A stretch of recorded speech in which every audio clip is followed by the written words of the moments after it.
Hello students, तो स्वागत है आप सभी का आपके अपने यूट्यूब चैनल सीखो डीके पर। तो स्टूडेंट्स, बिहार बोर्ड मैट्रिक परीक्षा 2026 के लिए चल रहे मैथ्स फ्री क्रैश कोर्स में मैं आपका पूरा साथ दूंगा। तो स्टूडेंट्स, पिछली वीडियो में हमने आपको एलसीएम और एचसीएफ से किस तरह के सवाल बनते हैं एग्ज़ाम में, हमने आपको वो कराया था। आज की इस वीडियो में हम लोग देखेंगे चैप्टर 1 यानी वास्तविक संख्या से यूक्लिड विभाजन एल्गोरिथम के द्वारा किस तरह के प्रश्न एग्ज़ाम में बनते हैं। तो चलिए बिना समय गंवाए आज की इस वीडियो को शुरू करते हैं। तो स्टूडेंट्स देखिए, आज का टॉपिक है यूक्लिड विभाजन एल्गोरिथम। तो यूक्लिड विभाजन एल्गोरिथम का पहले हम लोग लॉजिक समझेंगे, फिर इससे क्वेश्चन किस तरह के आएंगे एग्ज़ाम में हम लोग उसे करेंगे। तो चलिए हम एक एग्जाम्पल के माध्यम से आपको बताते हैं कि यूक्लिड विभाजन एल्गोरिथम क्या होता है। ठीक है, तो देखिए एक एग्जाम्पल लेते हैं। जैसे मान लीजिए एक संख्या 3 है और दूसरी संख्या है 7। तो 3 और 7 में दोनों में कौन सी संख्या बड़ी है? तो 7 संख्या जो है ये बड़ी है, तो जो बड़ी संख्या रहेगी उसको हम लोग भाज्य बना लेंगे और जो छोटी संख्या रहेगी उसको हम लोग भाजक बना लेंगे। कुछ देर के लिए हम लोग पहले यूक्लिड विभाजन एल्गोरिथम के बारे में समझ लेते हैं, फिर हम लोग क्वेश्चन करेंगे। ठीक है, तो देखिए आप लोगों ने इस तरह का भाग तो सीखा ही होगा जिसे हम लोग कहते हैं भाग की लंबी प्रक्रिया। तो देखिए यहाँ पर 3 के पहाड़े में 7 कितने बार में आता है? तो 3 के पहाड़े में 7 नहीं आता है, 3 के पहाड़े में 6 आता है 2 बार में। ठीक है, तो 3 के पहाड़ा 2 बार जब पढ़ेंगे हम लोग तो 6 आएगा। ठीक है, यहाँ पर 7 में से 6 घटेगा तो कितना बचेगा? 1 बचेगा। ठीक है, तो यहाँ से एक बात समझिएगा आप, यहाँ से एक बात समझना है। तो देखिए यहाँ पर हम लोग इसको कहते हैं भाज्य, इसे क्या कहते हैं? भाज्य कहते हैं। और इसे कहते हैं भागफल, इसे क्या कहते हैं? तो भागफल कहते हैं। और यहाँ पर जो बचता है इसे शेषफल कहते हैं। और जो यहाँ पर रहता है उसे हम लोग कहते हैं भाजक। क्या कहते हैं? तो भाजक, या एक और नाम है विभाजक भी इसे कहते हैं। ठीक है, इसे क्या कहते हैं? विभाजक। और एक बात ध्यान दीजिए, ये 7 जो है हमने यहाँ पर लिख दिया। ठीक है, 7 लिख दिए और ये 3 और ये 2। तो ध्यान दीजिएगा 7 के बराबर में हम लिख दिए 3 और यहाँ पर गुणा दे देते हैं और ये 1 जो है यहाँ पर प्लस में लिख देते हैं। तो क्या प्राप्त होता है? तो ये प्राप्त हो जाता है हमें फिर से ये 7। ठीक है, देखिए 3 दूनी का 6 और 1 मिलेगा तो कितना हो जाएगा? 7 हो जाएगा। और इसी प्रोसेस को क्या कहते हैं हम लोग? तो यूक्लिड विभाजन एल्गोरिथम कहते हैं। ठीक है, तो यहाँ पर एक चीज़ ध्यान दीजिए, ये 7 क्या है? तो 7 है भाजक। क्या है? 7 है भाजक, नहीं भाज्य है। 7 क्या है? तो भाज्य है। और ये 3 क्या है? तो भाजक है। और ये 2 क्या है? तो भागफल है। और ये 1 क्या है? तो शेषफल है। ठीक है, तो यहाँ से इस तरह से फॉर्मूला बन जाएगा कि भाज्य, ये 7 क्या है? तो भाज्य है, बराबर 3 क्या है? देखिए भाजक है, तो यहाँ पर लिख लेंगे भाजक, गुणा 2 क्या है? ध्यान दीजिए 2 है भागफल, यहाँ पर लिख लेंगे भागफल, प्लस ये 1 क्या है? तो 1 है शेषफल। ठीक है, तो यहाँ पर लिख लेंगे शेषफल। ठीक है ना, तो ये हो जाएगा शेषफल। और एक चीज़ ध्यान दीजिए, भाज्य को हम लोग लिखते हैं ए से, यानी कि ए से सूचित करते हैं भाज्य को। ठीक है, भाजक को सूचित करते हैं बी से, गुणे भागफल को हम लोग सूचित करते हैं क्यू से, प्लस शेषफल को हम लोग लिखेंगे आर से। ठीक है, तो ये हो जाता है ए बराबर बी क्यू। जब यहाँ बी में और क्यू में गुणा करा देंगे तो क्या हो जाएगा? बी क्यू प्लस में ये आर। ठीक है, तो यहाँ से इस तरह से बना ए बराबर बी क्यू प्लस आर।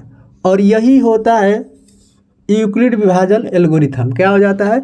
तो यूक्लिड विभाजन एल्गोरिथम यही हो जाता है। तो स्टूडेंट्स आप लोग इसे याद रखिएगा ताकि क्वेश्चन बनाने में आसानी हो। ठीक है, इसी का यूज़ हम लोग करेंगे प्रश्नों को हल करने में। ठीक है ना, तो एक नोट है इसके अनुसार, उस नोट को आप लोग याद कर लीजिएगा। हम अभी लिख रहे हैं बोर्ड पे। ठीक है, देखिए तो देखिए स्टूडेंट्स, नोट है यूक्लिड विभाजन एल्गोरिथम मसा निकालने की तकनीक है।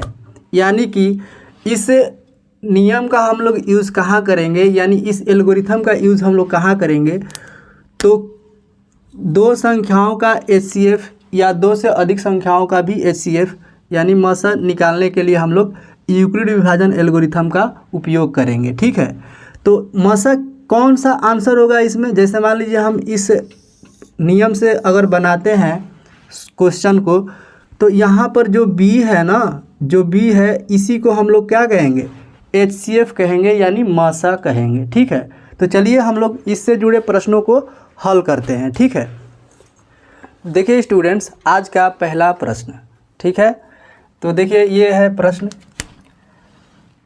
यूक्लिड विभाजन एल्गोरिथम का प्रयोग करके 570 और 1425 का HCF ज्ञात करें। देख लीजिए आप लोग क्वेश्चन। ठीक है, क्या करना है, तो यूक्लिड विभाजन एल्गोरिथम का प्रयोग करके 570 और 1425 का HCF निकालना है। तो हम लोग सबसे पहले लिखेंगे हल। क्या लिखेंगे, तो सबसे पहले लिखेंगे हल, और हल लिखने के बाद यहाँ पर कितनी संख्या है, तो दो संख्या है।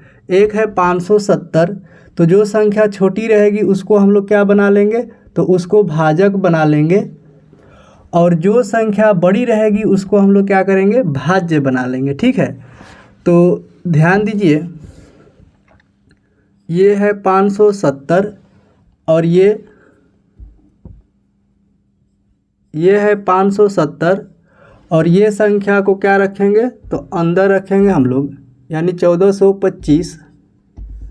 ये हो गई भाज्य और ये है भाजक। ठीक है, देखिए 570 के पहाड़े में ये कितना बार में जाएगा, तो हम लोग देखेंगे कि ये 570 है, तो 5 दूनी का 10 होता है, 5 तिहाई 15 होता है, यानी 1500 तो ये है नहीं, 1400 है, तो 3 बार पहाड़े नहीं पढ़ेंगे हम लोग, 2 बार ही पढ़ेंगे।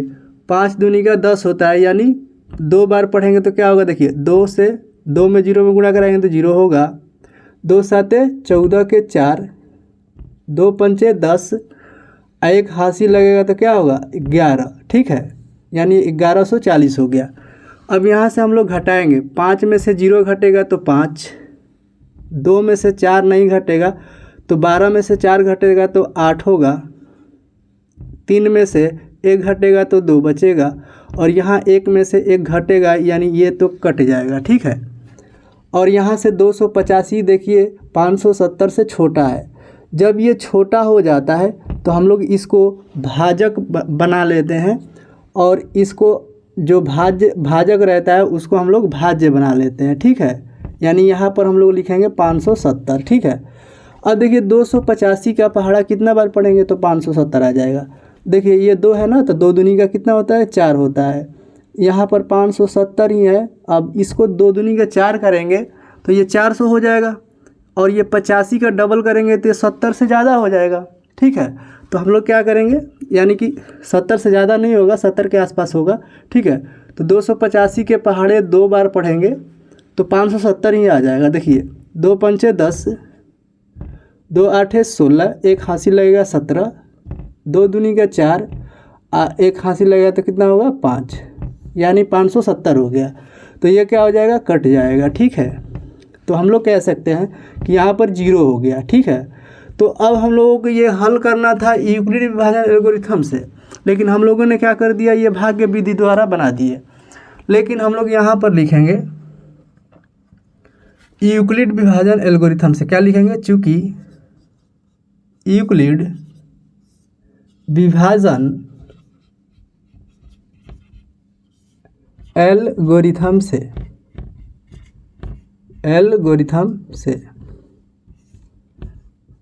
जैसे ही हम लोग यूक्लिड विभाजन एल्गोरिथम लिखेंगे, इसके बाद जस्ट हम लोग फॉर्मूला लिखेंगे, A बराबर BQ प्लस R।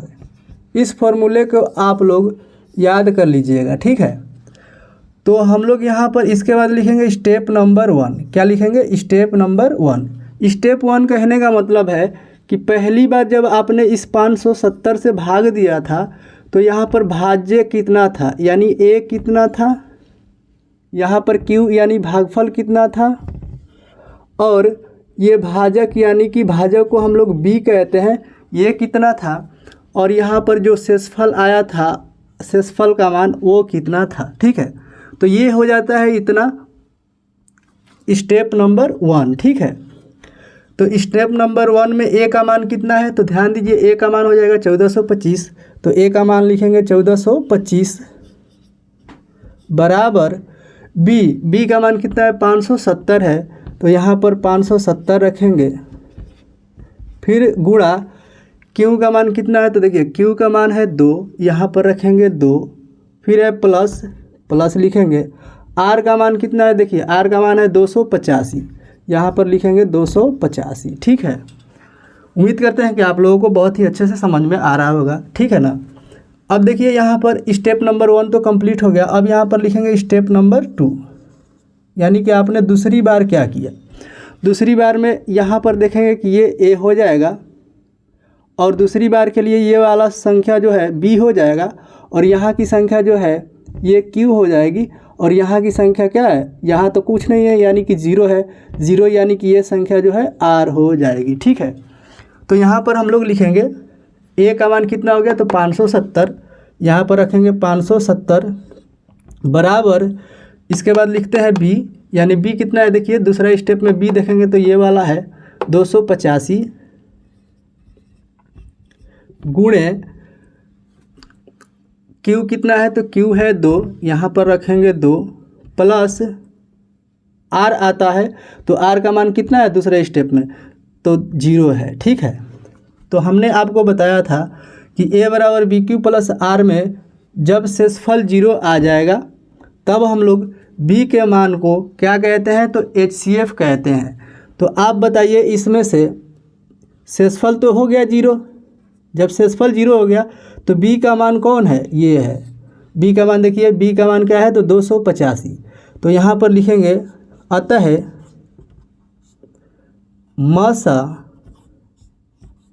मासा यानी कि HCF कहते हैं इसे, मासा 285 है। ये हो जाएगा इस प्रश्न का राइट आंसर। ठीक है, तो स्टूडेंट्स आप लोग इसका स्क्रीनशॉट ले लीजिए। तो देखिए स्टूडेंट्स, दूसरा प्रश्न, ये प्रश्न भी एग्ज़ाम में आया हुआ क्वेश्चन है। ठीक है, तो आप लोग इसे भी बहुत ही अच्छे से देखिएगा। ठीक है, देखिए बोला गया है यूक्लिड विभाजन एल्गोरिथम का प्रयोग करके 135 और 225 का HCF ज्ञात करें। क्या करना है, इसका भी क्या करना है, HCF ज्ञात करना है। सेम वही विधि है, यानी तरीका वही रहने वाला है, बस यहाँ पर अंक चेंज हो गए हैं, मतलब संख्याएं चेंज हो गई है। ठीक है, तो यहाँ पर सबसे पहले हम लोग लिखेंगे हल। ठीक है, हल लिखने के बाद हम लोग सबसे छोटी संख्या को भाजक बना लेंगे और बड़ी संख्या को क्या बना लेंगे, भाज्य बना लेंगे। ठीक है, तो यहाँ पर लिखेंगे 135, इसको हम लोग बनाएंगे भाजक, और ये संख्या बड़ी है तो बड़ी संख्या को हम लोग बना लेंगे भाज्य। ठीक है, इस तरह से भाग लगाएंगे हम लोग। तो 135 से ये कितने बार में जाएगा बताइए, तो यह 135 से एक बार में जाएगा। ठीक है, तो यहाँ पर 135 ही हो जाएगा। ठीक है, अब यहाँ से 225 में से 135 घटाएंगे, तो 5 में से 5 घटेगा तो 0, यहाँ पर 2 में से 3 नहीं घटेगा, यानी 12 में से 3 घटेगा तो 9 होगा, और यहाँ 1 में से 1 घटेगा यानी ये कट जाएगा। ठीक है, 135 से ये 90 छोटा हो गया। जब यहाँ का छोटा हो जाएगा तो इसको हम लोग क्या करेंगे, भाजक बना लेंगे, और इस संख्या को यहाँ पर भाज्य बना लेंगे, यानी 135 को अंदर रखेंगे। ठीक है, 90 के पहाड़ा से एक बार में जाएगा, तो यहाँ पर लिखेंगे 1 और ये हो जाएगा 90। ठीक है, तो 135 में से 90 घटाएंगे, 5 में से 0 घटेगा तो यहाँ पर हो जाएगा 5, 13 में से 9 घटेगा तो यहाँ पर हो जाएगा 4। ठीक है, और 90 से ये 45 क्या है, तो छोटा है। 90 से क्या है, 45 छोटा है, तो 45 को हम लोग क्या करेंगे, भाजक बना लेंगे और 90 को भाज्य बना लेंगे। ठीक है, यहाँ पर इसको भाजक बनाएंगे और इसको भाज्य बना लेंगे। ठीक है, 45 के पहाड़े में 90 कितना बार में आता है?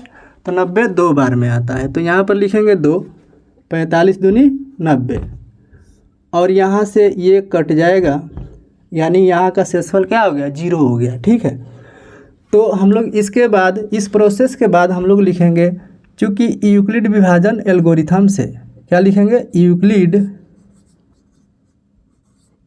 यूक्लिड विभाजन एल्गोरिथम से। ठीक है, और इसके बाद लिखेंगे यूक्लिड विभाजन एल्गोरिथम से होता है A बराबर BQ प्लस R, ये फॉर्मूला लिखेंगे। और इसके बाद हम लोग लिखेंगे स्टेप नंबर 1, यानी कि आपने इसमें पहली बार क्या किया, फिर दूसरी बार क्या किया, तीसरी बार क्या किया, या कितने बार इसमें क्या करना है, उन सब चीज़ों को स्टेप बाय स्टेप लिखना है। ठीक है, तो हम यहाँ पर लिख दें स्टेप 1। तो स्टेप 1 में हम लोग देखेंगे A का मान कितना है, B का मान कितना है, Q का मान कितना है और R का मान कितना है।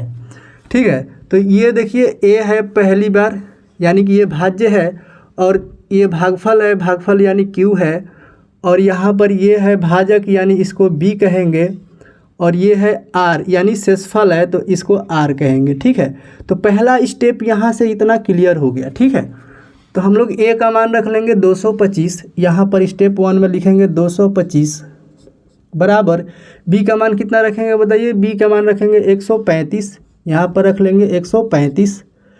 Q का मान रखेंगे गुणा, Q का मान कितना रखेंगे? देखिए ये 1 रखेंगे, तो यहाँ पर रखेंगे 1 प्लस R का मान कितना रखेंगे?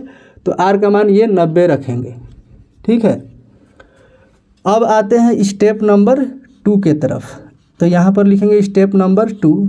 स्टेप नंबर 2 में A का मान क्या होगा, B का मान क्या होगा, Q और R का मान क्या होगा? तो देखिए स्टेप नंबर 2 के लिए हम लोग इसे A माने हैं, और ये हो जाएगा B, और ये Q हो जाएगा, और यहाँ पर जो बचेगा शेषफल वो R हो जाएगा। ठीक है, तो आप आसानी से बता सकते हैं कि A का मान कितना है इस बार? तो 135 है, और B का मान कितना है? तो B का मान अब की बार 90 हो गया, गुणे Q का मान कितना है? तो Q का मान 1 हो गया, प्लस R का मान कितना हो गया? तो R का मान देखिए ये 45 हो गया, यहाँ पर लिखेंगे 45। ठीक है, अब देखिए इसके बाद भी अभी हुआ है इसमें काम, तो ठीक है, तो इसको हम लोग लिखेंगे स्टेप नंबर 3। क्या लिखेंगे? स्टेप नंबर ये 3 है। स्टेप नंबर 3 में A का मान क्या हो जाएगा? तो A का मान ये 90 हो जाएगा। ठीक है, B का मान ये 45 हो जाएगा, और Q का मान कितना हो जाएगा? तो ये 2 हो जाएगा। R का मान यहाँ पर कुछ नहीं है, तो क्या है? 0 है। ठीक है, तो A का मान क्या रखेंगे? 90 रखेंगे, बराबर B का मान कितना रखेंगे? तो B का मान 45 रखेंगे इस बार, गुणे Q का मान कितना रखेंगे? तो 2 रखेंगे, प्लस R का मान कितना रखना है? तो R का मान अब की बार 0 आया है, तो 0 लिखेंगे। ठीक है, तो ध्यान दीजिए इसमें B का मान कितना हो गया? ध्यान दीजिए यहाँ पर R का मान क्या हो गया? 0। तो जब R का मान 0 हो जाएगा तो हम लोग को देखना है कि B का मान कितना है। तो B का मान कितना है बताइए? तो 45 है। तो इसको हम लोग लिखेंगे अतः